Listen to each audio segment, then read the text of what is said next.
दोस्तों, स्वागत है आपका हमारे चैनल आर.के. वर्मा में गंगाराम पटेल और बुलाकी नाई और एक जिन की नई मजेदार कहानी। दोस्तों, काशी यात्रा में गंगाराम पटेल और बुलाखीराम एक नए नगर में पहुंचे और रात्रि को वहां विश्राम किया।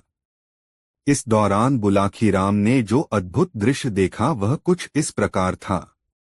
पटेल जी, आते वक्त मैंने एक काला महल देखा। महल बहुत रहस्यमय था, तो मैंने उसके अंदर जाकर देखा तो देखा कि आधा पत्थर का इंसान जोर से चिल्ला रहा है। उसे एक खूबसूरत लड़की मारे जा रही है और कोई उसकी मदद नहीं कर रहा है। और उसके बाद वो लड़की एक अधमरे आदमी के पास जाकर रोने लगती है और ये बोलते हुए, तुम मुझसे बात क्यों नहीं करते हो, मुझे इस लायक नहीं समझते। और थोड़ी देर बाद में जब महल से बाहर आया तो वह सब गायब हो चुका था। पटेल जी, इसका पूरा वर्णन, पूरी कहानी मुझे बताइए, मैं सुनने के लिए उत्सुक हूँ।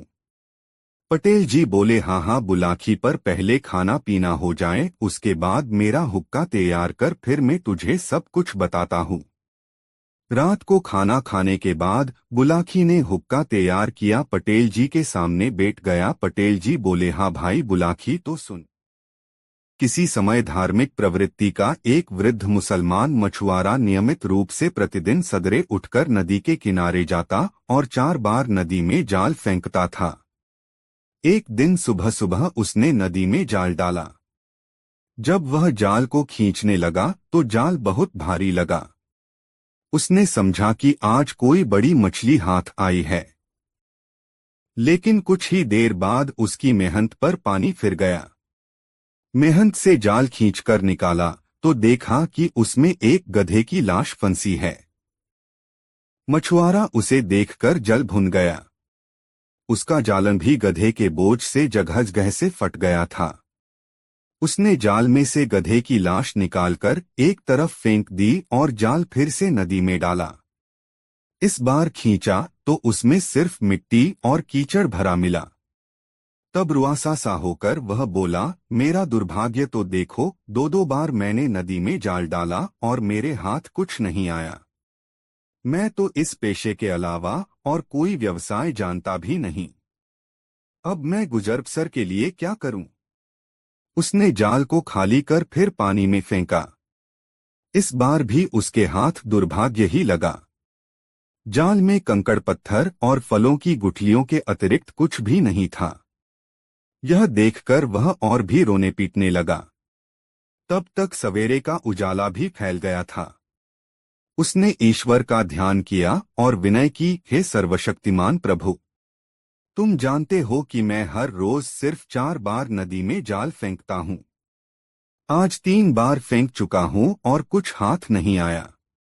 मेरी सारी मेहनत बेकार गई। अब अंतिम बार जात फेंकना रह गया है। अब तुम कृपा करी और नदी से मुझे कुछ दिलवा दी और मुझ पर इस प्रकार दया करो जैसे किसी समय हजरत मूसा पर की थी। यह कहकर मछुआरे ने चौथी बार जाल फेंका और खींचा तो भारी लगा। उसने सोचा, इस बार तो जरूर मछलियां फंसी होंगी। बड़ा जोर लगाकर उसे बाहर निकालकर देखा तो उसमें एक पीतल की सुराहों के सिवाय और कुछ नहीं था। सुराही के भार से वह यह समझा कि उसमें कुछ बहुमूल्य वस्तुएं होंगी, क्योंकि उसका मुंह शीशे के ढक्कन से अच्छी तरह बंद था और ढक्कन पर कोई मोहर लगी थी।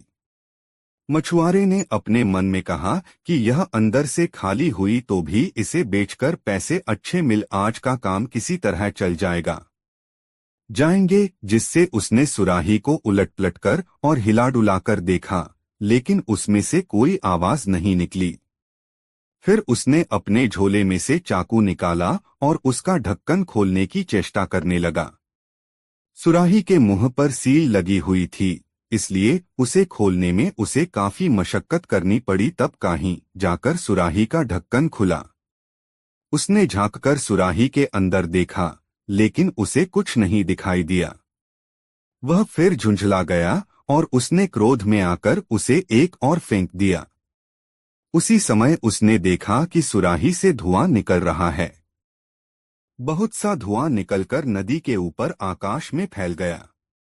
कुछ ही देर में वह धुआं सिमटकर एक जगह एकत्रित हो गया और उसने एक भीषण दैत्य का आकार ले लिया। मछुआरा घबराकर भागने को हुआ, लेकिन उसने सुना कि दैत्य हाथ उठाकर कुछ कह रहा है। ऐ सुलेमान, मेरा अपराध क्षमा कर दो। मैं कभी आपकी आज्ञा का उल्लंघन नहीं करूंगा। मछुआरा यह सुनकर अपना डर भूल गया और बोला, अरे भूत, यह तू क्या बक रहा है? सुलेमान को मरे 1800 वर्ष से अधिक समय हो गया है। तू कौन है? मुझे बता, और यह भी बता कि तू इस सुराही में किस प्रकार बंद हो गया। जिन ने उसे घृणापूर्वक देखकर कहा, तू बड़ा बदतमीज है, मुझे भूत कहता है। मछुआरा बिगड़कर बोला, और कौन है तू? तुझे भूत न कहूं तो क्या कहूं? जिन ने कहा, तेरे मरने में अब अधिक समय नहीं है, मैं तुझे शीघ्र ही मार डालूंगा। मछुआरा घबराकर बोला, तू मेरी हत्या क्यों करना चाहता है? क्या तू इस बात को भूल गया कि मैंने ही तुझे सुराही के बंधन से छुड़ाया है? जिन बोला, मुझे भली प्रकार ज्ञात है कि तूने ही सुराही खोली है, लेकिन इस बात से तेरी जान नहीं बच सकती। हाँ, मैं तेरे साथ एक रियायत करूंगा। मैं तुझे यह निर्णय करने का अधिकार दूंगा कि तू कैसी मौत मरना चाहेगा। मछुआरे ने कहा, तेरे हृदय में जरा भी न्यायप्रियता नहीं है। मैंने तेरा क्या बिगाड़ा है जो तू मुझे मारना चाहता है? क्या मेरे एहसान का बदला तू मुझे बिना वजह मारकर देना चाहता है? जिन बोला, बिना वजह नहीं मार रहा।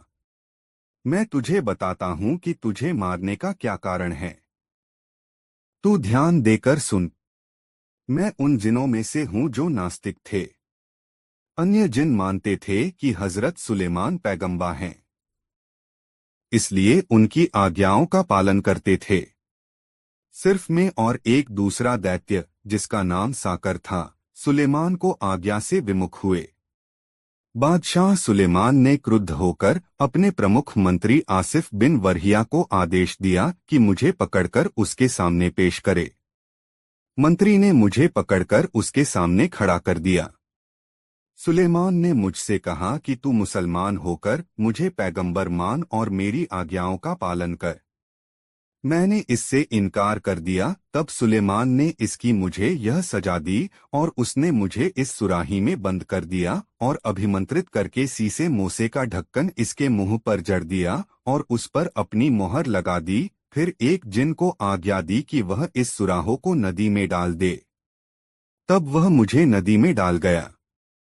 उस समय मैंने प्रण किया कि 100 वर्षों के अंदर जो आदमी मुझे निकालेगा, उसे मैं इतना धन दे दूंगा कि वह आजीवन सुख से रहे और उसके मरने के बाद भी बहुत सा धन उसके वारिसों के लिए रह जाए। इस अवधि में मुझे किसी ने नहीं निकाला। फिर मैंने प्रतिज्ञा की कि अब 100 वर्ष के अंदर जो मुझे आजाद करेगा, उसे मैं सारे संसार के खजाने दिलवा दूंगा। फिर भी किसी ने मुझे न निकाला। फिर मैंने प्रतिज्ञा की कि 100 वर्षों की तीसरी अवधि में जो मुझे आजाद करेगा, उसे मैं बहुत बड़ा बादशाह बना दूंगा और हर रोज उसके पास जाकर उसकी 3 इच्छाएं पूरी करूंगा। जब इस तीसरी अवधि में भी किसी ने मुझे नहीं निकाला तो मुझे बहुत क्रोध आया और उसी अवस्था में मैंने प्रण किया कि जो मुझे अब बाहर निकालेगा, मैं अत्यंत क्रूरतापूर्वक उसके प्राण ले लूंगा। हाँ, उसके साथ इतनी रियायत करूंगा कि वह जिस प्रकार से मरना चाहेगा, मैं उसे उसी प्रकार से मारूंगा। अब चूंकि तूने मेरी इस प्रतिज्ञा के बाद मुझे निकाला है, इसलिए अब तू बता कि तुझे किस प्रकार मारूं। मछुआरा अब बहुत ही भयभीत हुआ, क्योंकि उसने देखा कि जिन उसे मारने की हठ नहीं छोड़ रहा है। अपने बीवी बच्चों को याद करके वह अत्यंत दुखी हुआ। उसने एक बार फिर जिन का क्रोध शांत करने का प्रयत्न किया और उससे अनुनयपूर्वक कहा, हे रहमदिल जिन, मैंने तो तुम्हारे साथ इतनी भलाई की है, तुम इसके बदले मुझ पर दया भी नहीं कर सकते। जिन बोला, इसी भलाई करने के कारण तो तेरी जान जा रही है। मछुआरे ने अंत में अपने बचाव का एक उपाय सोचा। वह जिन से बोला, अच्छा, अब मैं समझ गया कि तुम्हारे हाथ से मेरी जान नहीं बच सकती। यदि खुदा की यही मर्जी है तो मैं उसे खुशी खुशी कबूल करता हूँ। लेकिन मैं तुझे उसी पवित्र नाम की, जिसे सुलेमान ने अपनी मोहर में खुदवाया था, सौगंध देकर कहता हूँ कि जब तक मैं अपने मरने का तरीका सोचकर तय करूँ, तुम मेरे एक प्रश्न का उत्तर दो। जिन इतनी बड़ी सौगंध से निरुपाय हो गया और कांपने सा लगा। उसने कहा, पूछ, क्या पूछना चाहता है? मैं तेरे प्रश्न का उत्तर दूंगा। मछुआरे ने कहा, मुझे तेरी किसी बात का विश्वास नहीं होता। तू इतना विशालकाय प्राणी है, इतनी छोटी सी सुराही में कैसे समा गया? तू झूठ बोलता है। जिन बोला, जिस पवित्र नाम की सौगंध तूने मुझे दिलाई है, मैं उसको साक्षी मानकर कहता हूँ कि मैं उसी सुराहों में था। मछुआरे ने कहा, मुझे अब भी विश्वास नहीं है कि तू सच कहता है। इस सुराही में तो तेरा एक पाँव भी नहीं आएगा। तू पूरा का पूरा किस प्रकार इसमें समा गया? जिन ने कहा, क्या मेरे द्वारा इतनी बड़ी सौगंध खाने के बाद भी तुझे विश्वास नहीं? मछुआरा बोला, तेरे कसम खाने से क्या होता है? मैं तो तभी मानूंगा जब तुझे अपनी आंखों से सुराही के अंदर देखूं और उसमें से आती हुई तेरी आवाज सुनूं। यह सुनकर जिन फिर धुएं में परिवर्तित हो गया और सारी नदी पर फैल गया। फिर वह धुआं रूपी जिन एक स्थान पर इकट्ठा हो गया और धीरे धीरे सुराही में जाने लगा। जब बाहर का सारा धुआं सिमटकर भीतर चला गया और सुराहों के अंदर से जिन की आवाज आई, अब तो तुझे मालूम हुआ कि मैं झूठ नहीं कहता था, मैं इसी सुराही में बंद था। मछुआरे ने इस बात का उत्तर न दिया।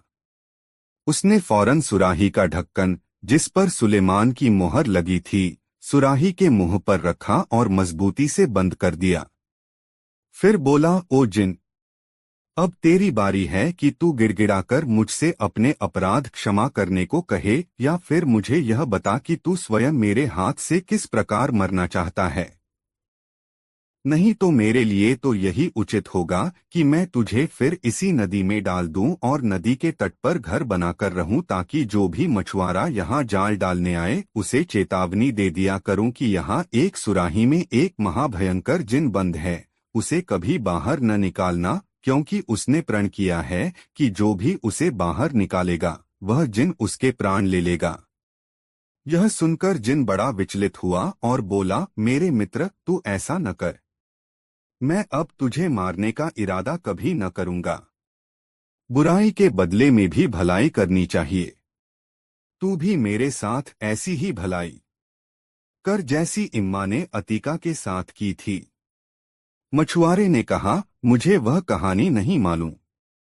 जिन बोला, यदि तू यह कहानी सुनना चाहे तो मुझे बंधन मुक्त कर, क्योंकि सुराही में अच्छी तरह नहीं बोल पाऊंगा। मुझे मुक्त करे तो यही नहीं, और भी बहुत अच्छी कथाएं सुनाऊंगा।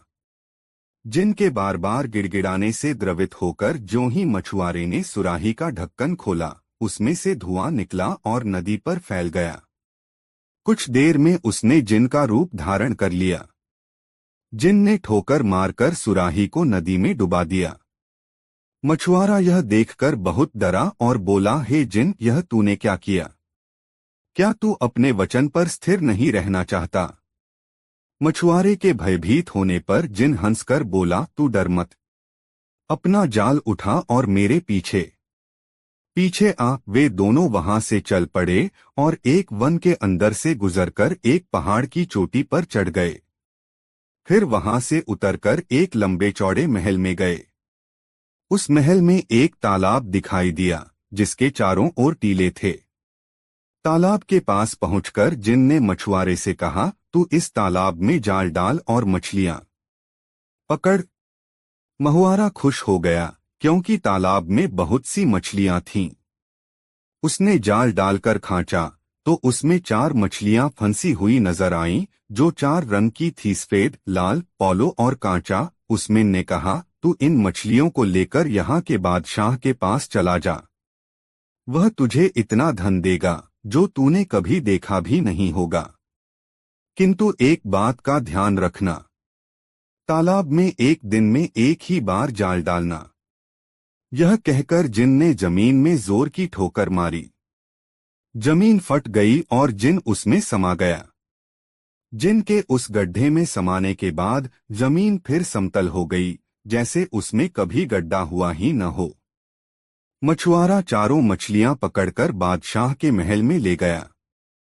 बादशाह मछलियों को देखकर बेहद खुश हुआ और अपने वजीर से बोला, जाओ, यूनान के राजा ने जिस बावर्धिन को हमें भेंट स्वरूप दिया था, इन मछलियों को उस बावर्चिन के पास ले जाओ।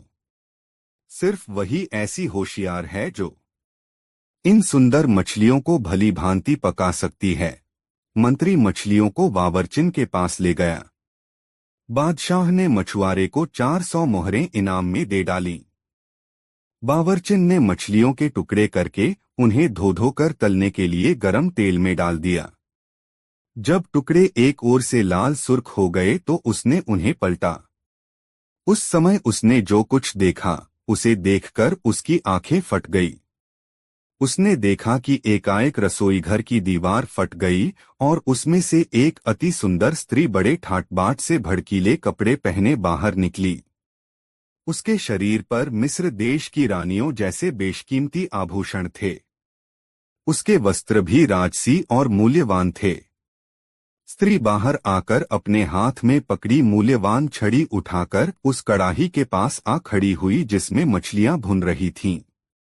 उसने एक मछली पर छड़ी मारी और बोली, ओ मछली, क्या तू अपनी प्रतिज्ञा पर कायम है? मछली में कोई हरकत न हुई। स्त्री ने फिर छड़ी मारी और अपना प्रश्न दोहराया।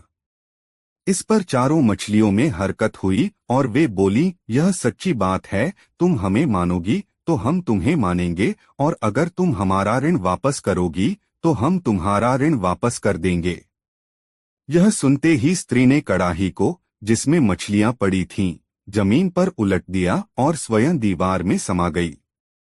दीवार पहले की तरह सामान्य हो गई। बावर्चिन इस घटना को देखकर मूर्छित हो गई। कुछ देर बाद वह होश में आई तो देखा कि मछलियां चूल्हे के अंदर गिरकर कोयला हो चुकी हैं। वह अत्यंत दुखी होकर रोने लगी। वह सोच रही थी, मैंने तो यह सारा दृश्य अपनी आंखों से देखा है, लेकिन इस पर बादशाह को कैसे विश्वास आएगा। वह इसी चिंता में बैठी थी कि तभी मंत्री ने आकर पूछा, मछलियां पक चुकी या नहीं? बावर्चिन ने मंत्री को सारा वाकया बताया। मंत्री को इस कहानी पर विश्वास तो नहीं हुआ, लेकिन उसने बावर्चिन की शिकायत करना ठीक न समझा। उसने बादशाह से मछलियों के खराब होने का कोई बहाना बना दिया और मछुआरे को बुलाकर आदेश दे दिया, जाओ, वैसी ही 4 मछलियां और ले आओ। मछुआरे ने जिनसे किया हुआ वादा तो उसे न बताया, लेकिन कोई और मजबूरी बता दूं कि अब मछलियां क्यों नहीं आ सकीं। दूसरे दिन मछुआरा फिर उस तालाब पर गया और तालाब में जाल डाला। फलस्वरूप उसी प्रकार की 4 रंगों वाली मछलियां आज फिर उसके जाल में फंसरसी। मछलियां लेकर वह मंत्री के पास पहुंचा। मंत्री ने उसे इनाम दिया और बावर्चिन के पास मछलियां लाकर कहा, इन्हें मेरे सामने पकाओ। बावर्चिन ने पहले दिन की तरह मछलियों काट और धोकर गरम तेल में डालो और जब उन्हें कड़ाही में तलने लगी तो आज फिर अचानक दीवार फट गई और वही स्त्री हाथ में छड़ी लेकर निकली और छड़ी से एक मछली को छूकर पहले दिन जैसी हरकत की। तब उन 4 मछलियों ने जुड़कर, सिर उठाकर और पूंछ पर खड़े होकर वहीं उत्तर दिया। स्त्री ने आज फिर कड़ाही उलट दो और दीवार में समा गई।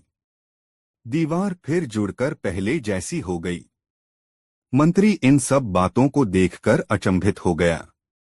जब दरबार में जाकर उसने यह बात बादशाह को बताई तो उसे भी घोर आश्चर्य हुआ। वह बोला, मैं स्वयं अपनी आंखों से यह सब देखना चाहता हूँ। बजोर ने फिर मछुआरे को हुक्म दिया, ऐसी ही 4 मछलियां और ले आओ। मछुआरा बोला, सरकार, अब मैं 3 दिन से पहले मछलियां लाने में असमर्थ हूं। चूंकि सारा दृश्य अद्भुत था, इसलिए बादशाह ने मछुआरे पर कुछ जोर नहीं डाला। 3 दिन बाद उसने फिर वैसी ही 4 मछलियां लाकर बादशाह को दे दी। बादशाह ने खुश होकर उसे 400 अशर्फियां इनाम में दो। बादशाह ने मंत्री से कहा, बावचिन को हटा दो और तुम खुद मेरे सामने इन मछलियों को पकाओ। मंत्री ने बावर्ची खाना अंदर से बंद करके मछलियां पकाना शुरू किया। जब एक ओर से लाल होने पर मछलियों को पलटा गया तो एक बार फिर दीवार फट गई, किंतु इस बार उसमें से वह सुंदरी नहीं निकली, बल्कि गुलामों जैसे कपड़े पहने हाथ में एक छड़ी लिए एक हबशी निकला। हबशी ने बड़े कठोर और भयावह स्वर में पूछा, मछलियों मछलियों, क्या तुम अपने वचन पर अब भी स्थिर हो? मछलियां अपने सिरों को उठाकर बोली, हम उसी बात पर स्थिर हैं। हबशी ने कड़ाही उलट दी और स्वयं दीवार के रिक्त स्थान में घुस गया। दीवार देखते ही देखते पहले की तरह जुड़ गई। बादशाह ने मंत्री से कहा, वह अद्भुत घटना मैंने स्वयं देखी है, वरना मैं इस पर विश्वास न करता। ये मछलियां भी साधारण नहीं हैं। मैं इस रहस्य को जानने के लिए बड़ा उत्सुक हूँ। यह कहकर उसने मछुआरे को फिर बुलवाया और उससे पूछा, तू ये रंगीन मछलियां कहाँ से लाया था? मछुआरे ने बताया कि मैंने उन्हें उस तालाब से पकड़ा है जिसके चारों ओर टीले हैं। बादशाह ने मंत्री से पूछा, तुम्हें मालूम है कि वह तालाब कहाँ है? मंत्री ने कहा, हुजूर, मैं 60 वर्ष से उस ओर शिकार खेलने जाता हूँ, लेकिन मैंने तो आज तक तालाब न देखा है और न ही सुना। ऐसा अब बादशाह ने मछुआरे से पूछा, तालाब कितनी दूर है और क्या तू मुझे वहां ले जा सकता है? मछुआरे ने कहा, वह तालाब यहाँ से 3 घड़ी के रास्ते पर है और मैं आपको जरूर वहां ले जाऊंगा। उस समय दिन छिपने में थोड़ा ही समय रह गया था, किंतु बादशाह को ऐसी उत्सुकता थी कि उसने अपने दरबारियों और रक्षकों को शीघ्र ही तैयार होने की आज्ञा दी। फिर वह मछुआरे के पीछे पीछे हो लिया और उसके बताए हुए पहाड़ पर चढ़ गया। जब पहाड़ के दूसरी ओर उतरा तो वहां बड़ा विशाल वन दिखाई दिया। यह वन पहले किसी ने नहीं देखा था। फिर बादशाह और उसके साथियों ने वह वन भी पार किया और सब लोग उस तालाब के किनारे पहुंच गए जिसके चारों ओर टीले थे। उस तालाब का पानी अत्यंत निर्मल था और जिन 4 रंगों की मछलियां उस मछुआरे से मिलती थीं, वैसी अनगिनत मछलियां उस तालाब में तैर रही थीं। उसने अपने दरबारियों और सरदारों से पूछा, क्या तुम लोगों ने पहले भी इस तालाब को देखा है? उन सबने बताया, जहांपनाह, देखना तो दूर, हमने तो कभी इस तालाब के विषय में सुना तक नहीं। बादशाह सोच में पड़ गया और अंत में बोला, जब तक मैं इस तालाब और इसकी रंगीन मछलियों का रहस्य अच्छी तरह समझ नहीं लूंगा, यहाँ से नहीं जाऊंगा। तुम सब लोग भी यहाँ डेरा डाल लो। उसकी आज्ञानुसार दरबारियों और रक्षकों के डेरे तालाब के चारों ओर पड़ गए। रात होने पर उसने मंत्री को अपने डेरे पर बुलाया और कहा, मैं इस भेद को जानने के लिए अति उत्सुक हूँ कि उस बावर्ची खाने में हबशी कैसे आया और उसने मछलियों से कैसे बात की। और मैं यह भी जानना चाहता हूँ कि यह तालाब, जिसे किसी ने नहीं देखा था, अचानक कहाँ से आ गया। मैं अपने कौतूहल को दबा नहीं पा रहा हूँ। मैंने सोचा है कि मैं अकेले ही इस रहस्य का पर्दाफाश करूं। मैं अकेला जा रहा हूं, तुम यहीं रहो। प्रातःकाल जब दरबारी यहाँ पर आएं, तो उनसे कह देना कि बादशाह कुछ बीमार हो गए हैं और कुछ दिन यहीं पर शांतिपूर्वक रहना चाहते हैं। यह कहकर सारे दरबारियों और रक्षकों को राजधानी वापस भेज देना और तुम इस डेरे में अकेले ही उस समय तक प्रतीक्षा करना जब तक कि मैं लौट न आऊं। बादशाह की बात सुनकर मंत्री सत्ते में आ गया। यह क्या पागलपन था। उसने बादशाह को बहुत समझाया, जहांपना, आप यह न करें। इस काम में बड़ा खतरा है। यह भी संभव है कि इतना सब करने के बाद भी आपको कोई रहस्य ज्ञात न हो पाए। फिर बेकार में क्यों इतना कष्ट उठा रहे हैं और इतना खतरा मोल ले रहे हैं। मगर बादशाह पर उसके समझाने बुझाने का कोई असर नहीं हुआ। उसने बादशाही पोशाक उतारी और एक साधारण सैनिक के वस्त्र पहन लिए। जब सब लोग गहरी नींद में सोए हुए थे, वह तलवार लेकर अपने खेमे से निकला और एक ओर चलता हुआ एक पहाड़ पर चढ़ गया।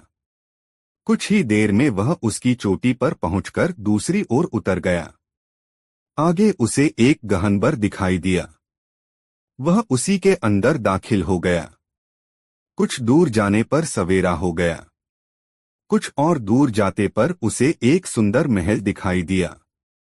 महल देखकर वह बड़ा प्रसन्न हुआ और उसे आशा बंधी कि उसे इस जगह से तालाब के रहस्य का कुछ पता चलेगा। महल के निकट पहुंचकर उसने देखा कि वह बहुत विशाल है और काले पत्थरों का बना है। उसकी दीवारों पर साफ किए हुए इस्पाती पत्थर जड़े थे, जो दर्पण की भांति चमकते थे। बादशाह को विश्वास हो गया कि यहाँ उसे मनोवांछित सूचना अवश्य मिलेगी। वह बहुत देर तक दूर खड़ा महल की शोभा निहारता रहा, फिर उसके पास चला गया। उसने देखा कि महल का द्वार खुला है, फिर भी शिष्टता के नाते उसने ताली बजाई कि उसकी आवाज सुनकर शायद कोई अंदर से बाहर आए। जब कोई नहीं आया तो यह सोचकर उसने सांकल को खड़खड़ाया कि शायद उसकी ताली की आवाज अंदर तक नहीं पहुंची होगी। सांकल खड़खड़ाने पर भी जब कोई नहीं निकला तो बादशाह को क्रोध आ गया कि कैसे अशिष्ट लोग यहाँ रहते हैं, जो बुलाने पर भी आकर नहीं पूछते। वह अंदर गया और ड्योढ़ी में पहुंचकर जोर से बोला, क्या अंदर कोई है जो एक अतिथि के रहने के लिए थोड़ा सा स्थान दे दे। इस बार भी उसे कोई उत्तर न मिला तो उसके आश्चर्य का ठिकाना न रहा। ड्योढ़ी से आगे बढ़कर वह महल में घुसा तो देखा कि अंदर से वह महल और भी लंबा चौड़ा है, किंतु उसके अंदर कोई है नहीं। इसके अलावा उस विशाल महल में 3 बाग थे, जिनमें बड़ी सुघड़ता के साथ भांति भांति के सुगंधित फूलों और उत्तम फलों के पेड़ लगे थे। बागों में हर चीज ऐसी तरतीब से लगी थी कि उन्हें देखकर दुखी मनुष्य भी आनंद से भर जाएं। वृक्षों पर नाना प्रकार के सुंदर पक्षी कलरव कर रहे थे। वह पक्षी उन्हीं वृक्षों पर रहते थे, उड़कर नहीं जा सकते थे क्योंकि वृक्षों के ऊपर जाल पड़े हुए थे। बादशाह एक कमरे से दूसरे कमरे और एक बाग से दूसरे बाग में घूम घूमकर हर वस्तु को देखकर आनंदित होता रहा। घूमते घूमते जब वह थक गया तो एक कक्ष में बैठकर आराम करने लगा और सामने वाले बाग की शोभा देखने लगा। इतने में उसे एक कातर कराह सुनाई दी, जैसे कोई बड़े दुख से कराह रहा हो। उसने सांस रोककर उस स्वर को सुना तो मालूम हुआ कि कोई मनुष्य रो रोकर अपनी करुण व्यथा का बखान करते हुए अपने दुर्भाग्य को कोस रहा है। बादशाह उठकर उस कक्ष तक गया जिसमें से यह आवाज आ रही थी। फिर पर्दा उठाकर उसने देखा कि एक नवयुवक सिंहासन जैसे किसी ऊंचे तख्त पर राजसी वस्त्र पहने बैठा है और करुण स्वर में विलाप कर रहा है। बादशाह ने उसके निकट जाकर इसका कारण पूछा तो युवक बोला, मुझे क्षमा कीजिए, मैं उठकर आपका स्वागत करने में असमर्थ हूँ। दोस्तों, वीडियो को एक लाइक जरूर कर दे। बादशाह ने कहा, मैं आपके शौलवान व्यवहार से बड़ा प्रभावित हुआ हूँ। वास्तव में ऐसा कोई कारण होगा कि आप उठ न सके, किंतु आपके दुख को देखकर मुझे भी बेहद दुख हुआ है। आप मुझे बताइए कि मैं आपका कर किस प्रकार दूर कर सकता हूँ। तालाब का रहस्य क्या है और उसको मछलियाँ कौन हैं? यह सुनकर वह युवक फिर रोने लगा और बोला, मेरा हाल सुनने के पहले यह देख लीजिए। यह कहकर उसने अपना कपड़ा उठाया तो बादशाह ने देखा कि वह नाभि से ऊपर तो जीवित मनुष्य है और नीचे काले पत्थर का बना हुआ है। यह देखकर राजा की आंखें फटी की फटी रह गई और वह बोला, मुझे तो यहाँ की प्रत्येक वस्तु देखकर आश्चर्य और उत्सुकता बहुत बढ़ गई है। अल्लाह के वास्ते तफसील से अपना हाल बताइए। मुझे विश्वास हो रहा है कि तालाब को रंग बिरंगी मछलियों के रहस्य का भी आपसे ही संबंध है। आप मुझे अपनी दास्तान सुनाइए। कहते हैं कि दूसरे को अपना दुख सुनाने से आदमी का कुछ दुख तो दूर होता हो है। युवक ने कहा, मुझे अपनी दशा के वर्णन से भी बड़ा कष्ट होता है, किंतु आपका आग्रह है इसलिए कहता हूँ। फिर वह युवक बादशाह को अपनी आप बीती सुनाने लगा। मेरे पिता का नाम महमूद शाह था।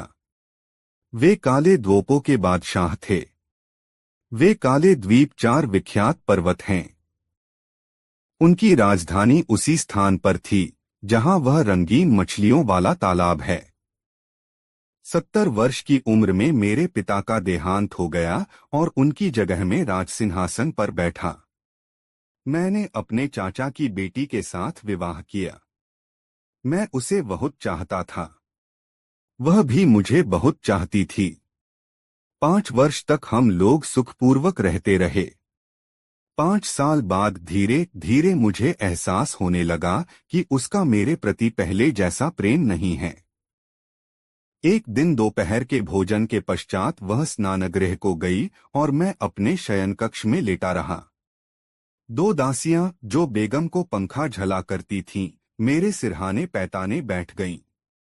वे मुझे आराम देने के लिए पंखा झलने लगीं।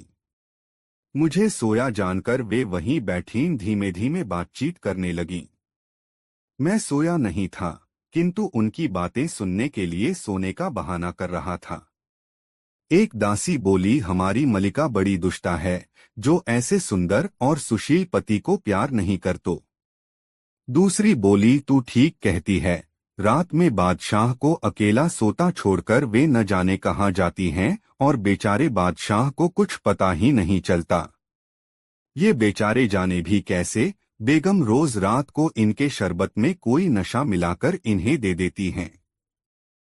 ये नशे में बिल्कुल बेहोश हो जाते हैं और वह जहां चाहती हैं चली जाती हैं।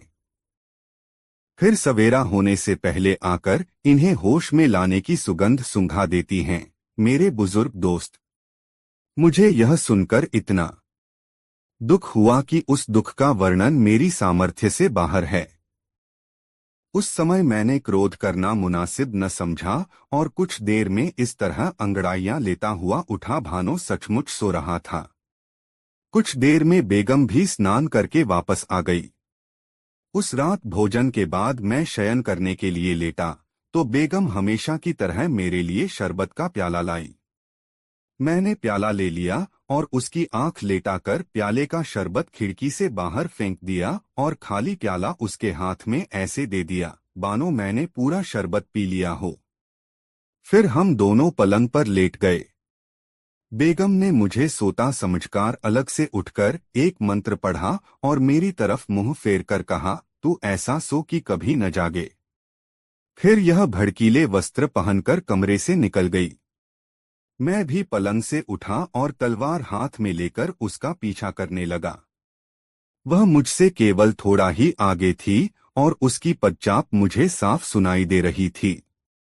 लेकिन मैं ऐसे धीरे धीरे पाँव रखकर उसके पीछे पीछे चल रहा था कि उसे मेरे आने का कोई आभास न मिले।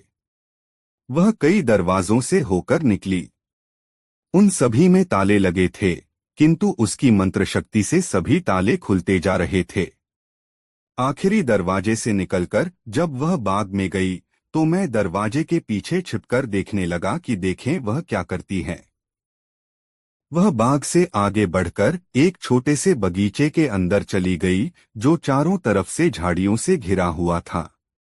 मैं भी एक दूसरे रास्ते से होकर उस बगीचे के अंदर चला गया और इधर-उधर आंखें घुमाकर उसे ढूंढने लगा। कुछ देर में मैंने देखा कि वह एक हबशी गुलाम पुरुष के हाथ में हाथ दिए टहल रही थी और कह रही थी, मैं तो तुम्हें प्राणपण से प्रेम करती हूँ और तुम्हारा यह हाल है कि मुझसे सीधे मुंह बात भी नहीं करते, हमेशा मुझे बुरा भला कहा करते हो। आखिर तुम चाहते क्या हो? क्या तुम मेरे प्रेम की परीक्षा लेना चाहते हो? तुम मेरी शक्ति जानते हो।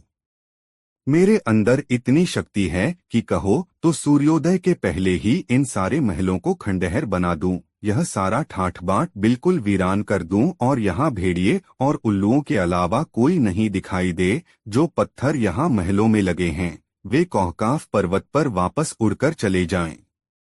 इतनी शक्ति रखते हुए भी मैं प्रेम के कारण तुम्हारे कदमों में गिरी रहती हूँ और तुम्हें मेरी परवाह ही नहीं है।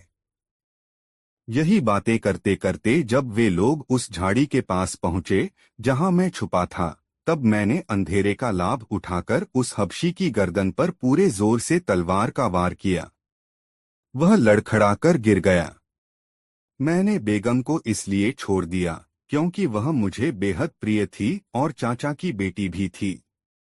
बेगम अपने प्रेमी को गिरता देखकर विकल हो गई। उसने मंत्र के बल से अपने प्रेमी को स्वस्थ करना चाहा, किंतु वह केवल उसे मरने से ही बचा सकी। उस हबशी की हालत ऐसी हो गई थी कि न उसे जीवित कहा जा सकता था न मृत। मैं चुपचाप महल को लौटा। लौटते समय भी मैंने सुना कि बेगम अपने प्रेमी के घायल होने पर करुण क्रंदन कर रही है। मैं उसे उसी तरह रोता पीटता छोड़कर अपने शयन कक्ष में आया और पलंग पर लेटकर सो गया। सुबह जागने पर मैंने बेगम को अपनी बगल में सोता पाया। यह साफ जाहिर था कि वह वास्तव में सो नहीं रही थी, केवल सोने का बहाना कर रही थी। मैं उसे यूं ही छोड़कर उठ खड़ा हुआ और अपने नित्य कर्मों से फारिग होकर राजसी वस्त्र पहनकर दरबार को चला गया।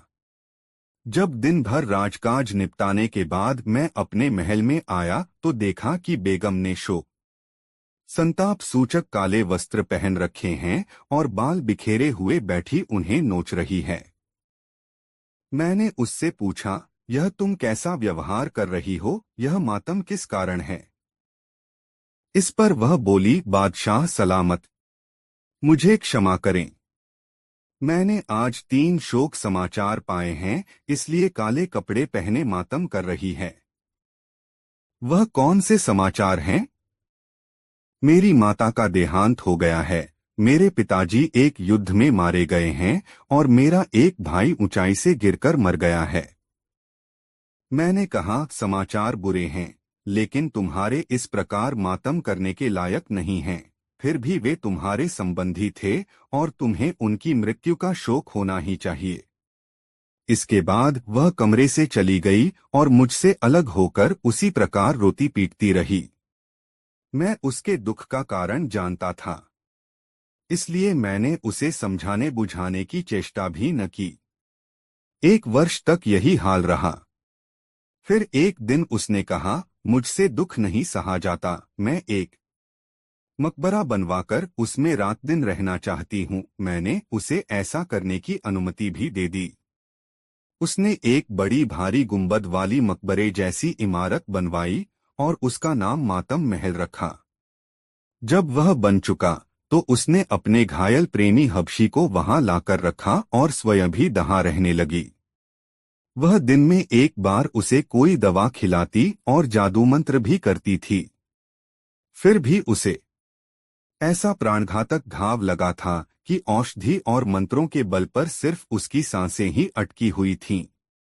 वह न चल पाता था, न बोल पाता था, सिर्फ बेगम की ओर टुकुर टुकुर देखा करता था। बेगम के प्रेम को जीवित रखने के लिए इतना ही काफी था। वह उससे घंटों प्रेम की बातें करके अपने दिल को तमल्ली दिया करती थी। मैं जानता था कि वह क्या करती है, फिर भी मैं उसके सारे क्रियाकलाप ऐसे साधारण रूप से देखता रहा जैसे मुझे कोई बात मालूम ही न हो। किंतु एक दिन में अपनी उत्सुकता नहीं रोक सका और मैंने देखना चाहा कि वह अपने प्रेमी के माथ क्या करती है। मैं उस मकबरे में ऐसी जगह छुपकर बैठ गया जहां से मुझे बेगम और उसके प्रेमी की सारी बातें सुनाई दें, लेकिन उनमें से कोई मुझे न देख सके। बेगम अपने प्रेमी से कह रही थी, इससे बड़ा दुर्भाग्य और क्या हो सकता है कि मैं तुम्हें ऐसी विवशता की अवस्था में देखती हूँ। तुम सच मानो, तुम्हारी दशा देखकर मुझे इतना कष्ट होता है कि जितना स्वयं तुम्हें भी नहीं होता होगा। मेरे प्राण, मेरे सरताज, मैं तुम्हारे सामने घंटों बैठी बातें करती हूँ और तुम मेरी एक बात का भी उत्तर नहीं देते। अगर तुम मुझसे कुछ बातें भी करो तो मेरे दिल को न केवल सुकून मिले बल्कि खुशी भी हासिल हो। केवलम इसी प्रकार अपने प्रेमी के सम्मुख बैठकर प्रलाप करती रही। मुझ मूर्ख से अपनी बेगम की चाह दशा न देखी गई और उसका प्रेम मेरे हृदय में फिर उमड़ आया। मैं चुपचाप अपने महलाम की वह एक कुछ देर बाद वह किसी काम से महल में आई तो मैंने कहा, अब तुमने अपने सगेंस में मुशनाती बहुत शोक व्यक्त कर लिया, अब आकर महल में रहो। मेरी बात सुनकर वह रोने लगी और बोलो बादशाह सलामत।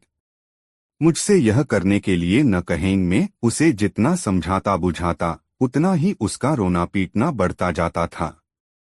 फिर मैंने उसे उसके हाल पर छोड़ दिया। वह उसी अवस्था में 2 वर्ष और रही। मैं एक बार फिर मातम महल में गया ताकि बेगम और उसके हबशी प्रेमी का हाल देखूं। मैं फिर से उसी स्थान पर छिपकर बैठ गया जहां एक बार पहले छिपा था और सुनने लगा। बेगम कह रही थी, प्रियतम, अब तो 2 वर्ष बीत गए हैं और तीसरा वर्ष लग गया है। तुमने मुझसे एक बात भी नहीं की। मेरे रोने चिल्लाने और विलाप करने का तुम्हारे मन पर कोई प्रभाव नहीं होता। जान पड़ता है कि तुम मुझे बात करने के योग्य नहीं समझते, इसीलिए तुम अब मुझे देखकर आंखें बंद कर लेते हो। देखो तो मैं तुम्हारे प्रेम में कितनी बेहाल हो रही हूँ। बेगम की यह बातें सुनकर मेरे तन बदन में आग लग गई। मैं उस मकबरे से बाहर निकल आया और गुंबद की तरफ मुंह करके कहा, ओ गुंबद, तू इस स्त्री और उसके प्रेमी को, जो मनुष्य रूप में राक्षस है, निगल क्यों नहीं जाता? मेरी आवाज सुनकर मेरी बेगम, जो अपने हबशी प्रेमी के पास बैठी थी, क्रोधांध होकर निकल आई और मेरे समीप आकर बोली, अभागे दुष्ट, तेरे कारण ही मुझे वर्षों से शोक ने जकड़ रखा है। तेरे ही कारण मेरे प्रेमी की ऐसी दयनीय दशा हो गई है और वह इतनी लंबी अवधि से घायल पड़ा है। मैंने कहा, हाँ, मैंने ही उस कुकर्मी राक्षस को दंड दिया है। यह इसी योग्य था और तू भी इस योग्य नहीं कि जीवित रहे, क्योंकि तूने मेरी सारी इज्जत मिट्टी में मिला दी है।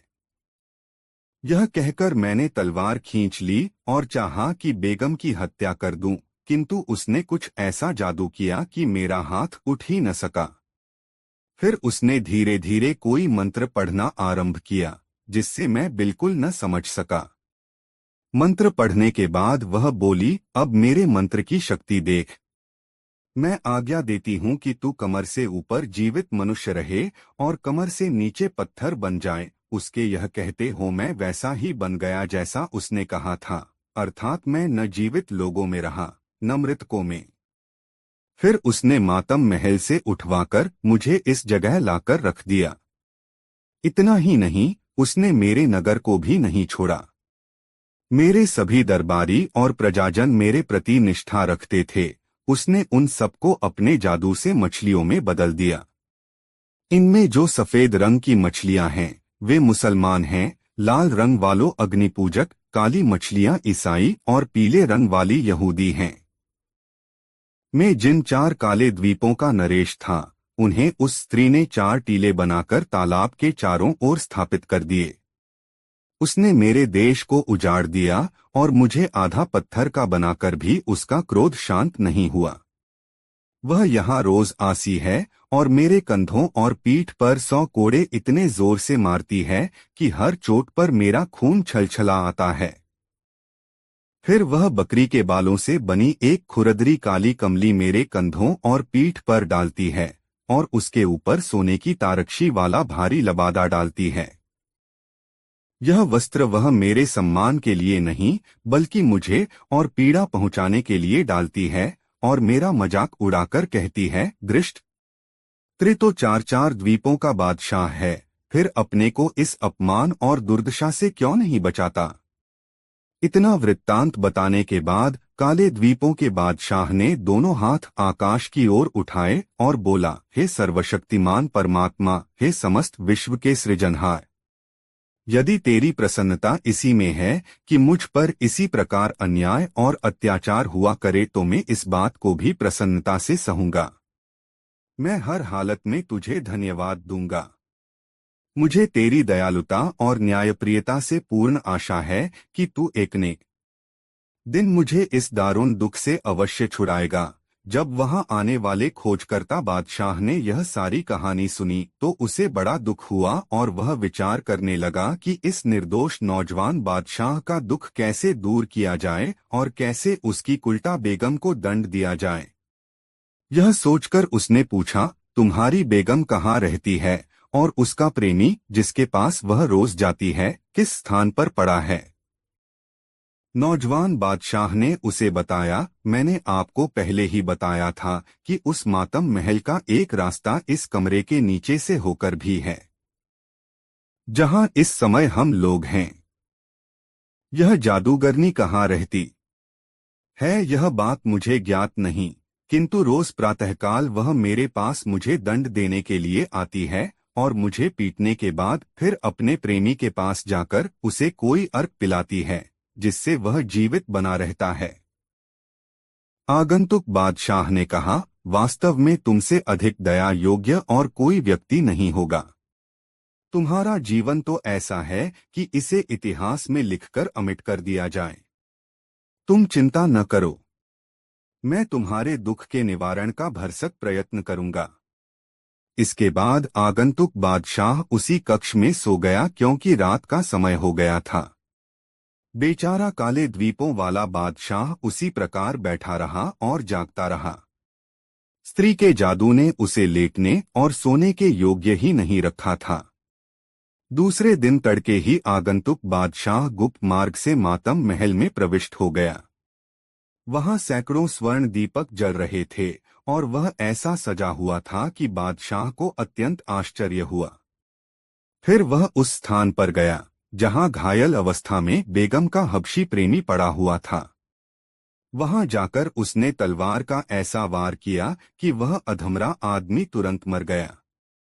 बादशाह ने उसका शव घसीटकर पिछवाड़े बने एक कुएं में डाल दिया और मातम महल में वापस आकर नंगी तलवार अपने पास छुपाकर उस हबशी की जगह खुद लेटा रहा ताकि बेगम के आने पर वह उसे मार सके।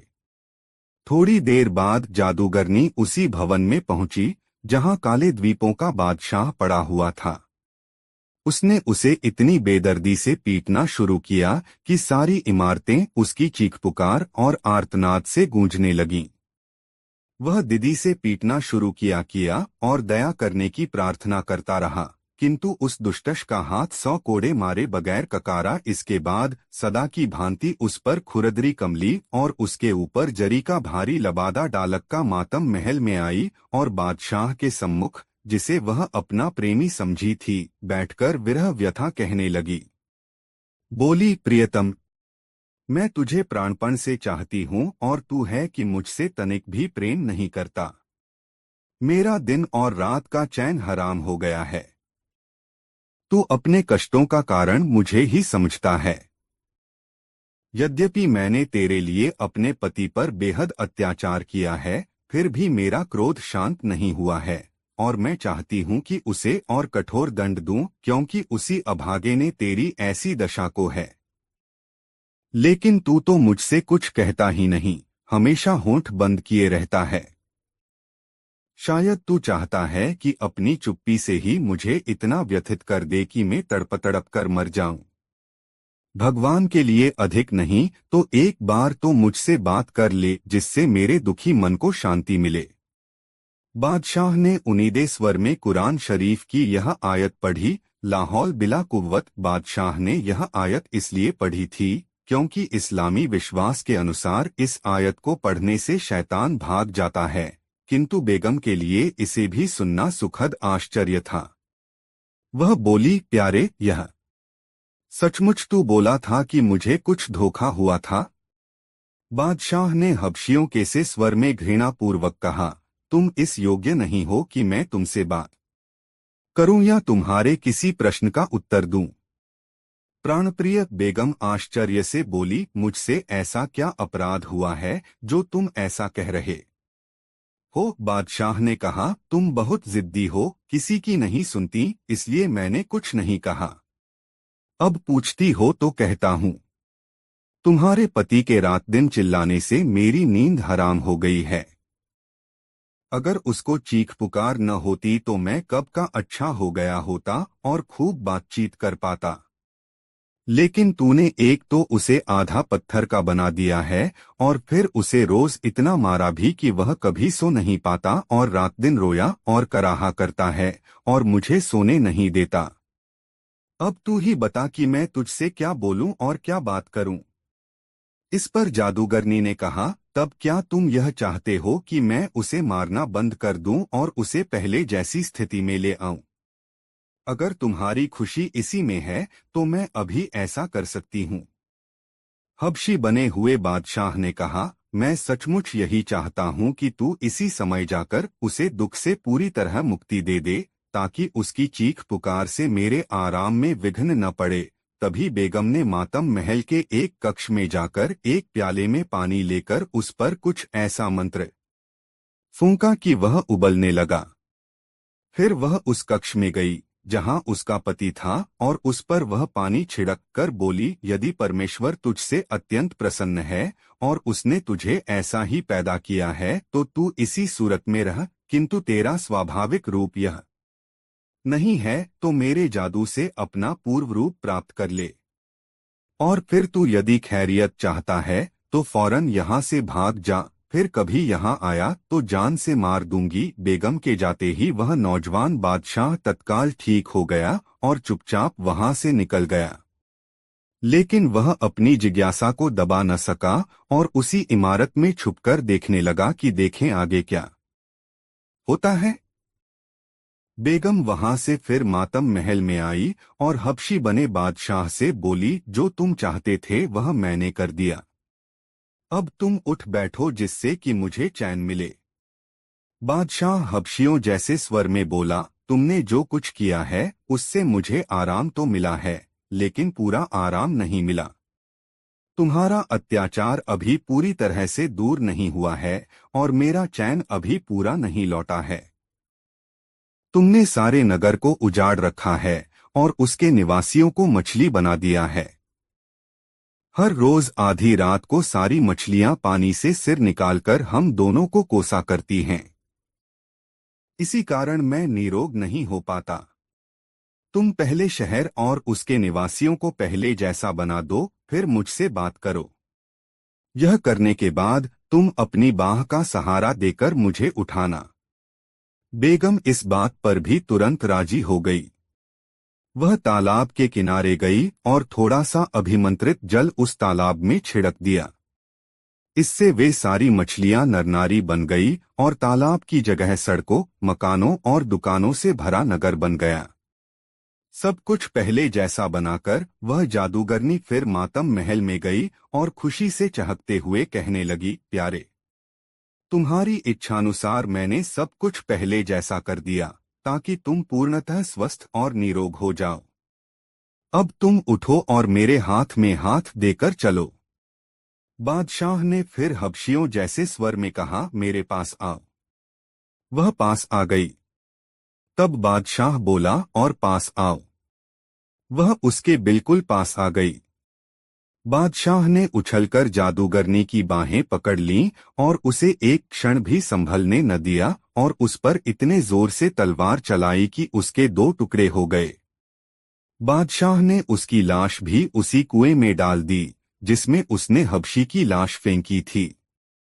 फिर बाहर निकलकर वह काले द्वीपों के बादशाह को खोजने लगा।